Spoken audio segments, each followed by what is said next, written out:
ultimate goal of our district is to take care of our students and take care of our families so that we can see student success in their academics. Today we have our monthly drive-through food pantry, food distribution, and it is a really awesome day where we are able to feed our families with a lot of fresh food. There's a lot of fresh produce, meal-ready kits ready to go, and it's just a really fast way to feed a lot of families. It's one thing for people to take their minds off. They can focus on making dinner instead of, can I buy dinner?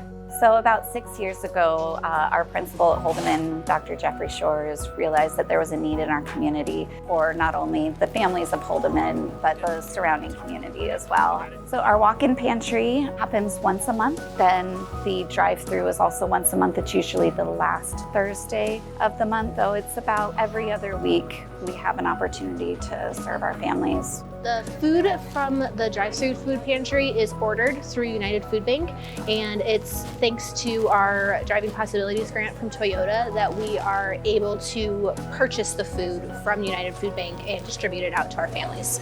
It helps a lot. It's really good. It has a lot of good stuff. It has a lot of different options. I'm now gluten-free, which is recent, so there's a lot of stuff I can't eat. And it's more expensive, of course, so it's nice that there's actual options that I can eat that's here. They definitely work with you and make you feel like a person. I appreciate it. Anybody is welcome to sign up to take advantage. This particular opportunity, the drive-through ones, do require that families complete a form. They can either find it online from United Food Pantry, via email from our school offices, or if they show up in person, we'll have a paper form for them to fill out. And then once they've done it once, they can just keep showing up. It's a one-time form.